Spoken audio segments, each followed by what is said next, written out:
Pak Gufron, hari ini ke Polda Banten dalam rangka apa Pak Gufron?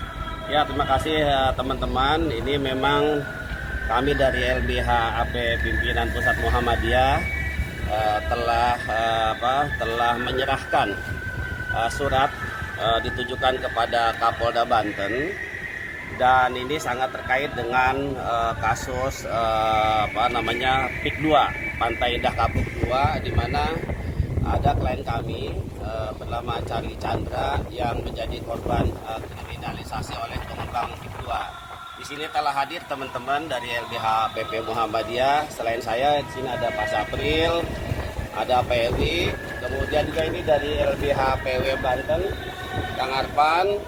Di sebelah kanan saya dia ada Kang Arif Kintiat, tokoh Banten kita ini luar biasa. Dari pendekat Banten juga hadir, teman-teman dari para legal juga hadir. Jadi kedatangan kami di sini adalah menyerahkan surat tembusan sifatnya. Ini sudah ada tanda terimanya. Ya, jadi memang ini terkait dengan adanya putusan pra-peradilan di Pengadilan Negeri Serang yang mengabulkan permohonan agar kasus yang menimpa klien kami, Pak Charlie Chandra, untuk dilanjutkan kembali penyidikannya. Jadi tanggal 4 Februari yang lalu sudah ada putusan untuk dilanjutkan kembali proses penyidikan oleh Polda Banten. Maka atas dasar itulah kemudian Bapak Charlie Chandra meminta bantuan LBH PP Muhammadiyah untuk menjadi kuasa hukum terkait dengan kasus yang membelitnya. Jadi perlu saya terangkan secara singkat saja bahwa Pak Charlie Chandra ini ya mempunyai sebidang tanah peninggalan dari orang tuanya, ya. Pak Sumita Chandra seluas 8,7 hektar yang sekarang tanahnya itu sudah rata ya oleh pengembang PIK 2. Dulu adalah awalnya tambak-tambak, tapi kemudian direbut tanda kutip oleh pengembang PIK 2. Nah, jadi sekarang kondisinya adalah Pak Charlie Chandra otomatis dengan adanya putusan pra-peradilan ya dijadikan sebagai tersangka. Sehingga oleh karenanya kami beberapa hari yang lalu ya tanggal 10 Februari sudah mendatangi gedung Mabes Polri untuk menyampaikan surat permohonan perlindungan hukum kepada Bapak Charlie Chandra, karena Bapak Charlie Chandra adalah korban kriminalisasi oleh pengembang Pantai Indah Kapuk 2, di mana tanahnya sudah diambil, gitu ya. Dulu pernah ditahan di Polda Banten selama 2 bulan, lalu kemudian SP3 karena ada kesepakatan damai. Walaupun kesepakatan damai ini memang ya adalah terkesan memang unsur pemaksaan. Jadi Pak Charlie Chandra tidak punya pilihan lain selain menyepakati perdamaian itu. Di mana salah satu butir-butirnya adalah Pak Charlie Chandra tidak akan menuntut ganti rugi terhadap tanah yang diserobot oleh PIK 2, kemudian harus mencabut gugatan di pengadilan negeri, lalu mencabut juga gugatan di PT UN, kemudian untuk juga mencabut kuasa hukumnya.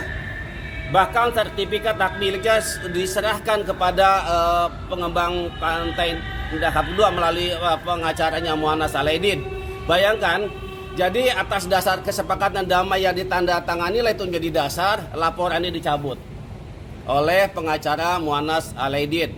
Yang perlu kami sampaikan bahwa sebetulnya kalau kita lihat ya dari sisi pemberi kuasa terhadap kantor pengacara Muhammad Salahuddin ini, bahwa pemberi kuasa ini sebetulnya sudah meninggal dunia.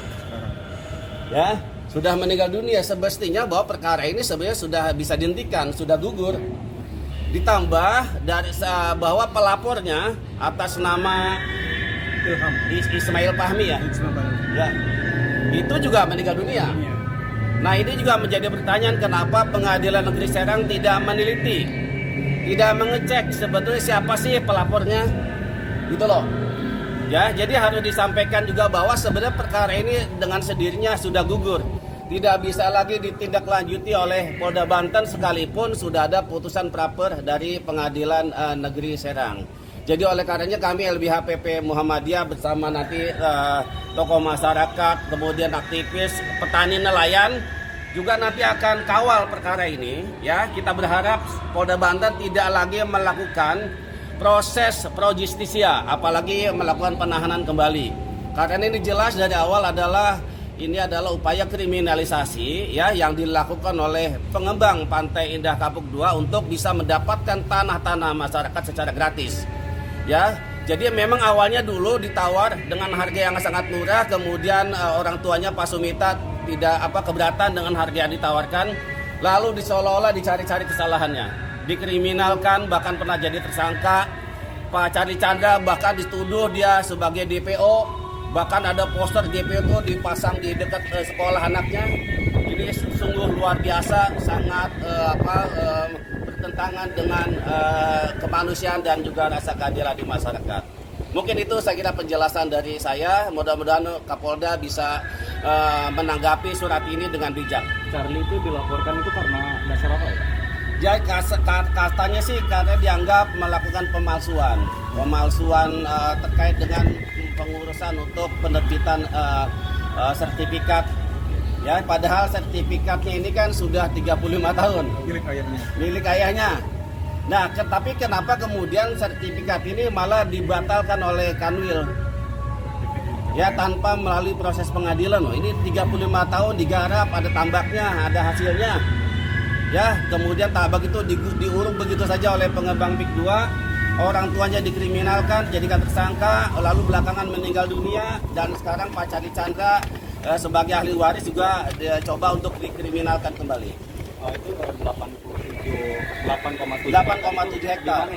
Di yang sekarang sudah jadi di PIK 2. Desa Lemo, Kecamatan Teluk Nagas, Tangerang. Ya.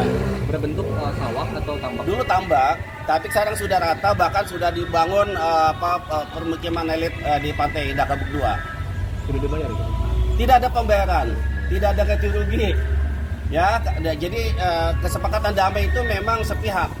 Jadi kalau saudara mau bebas, maka tanda tangan surat kesepakatan damai ini.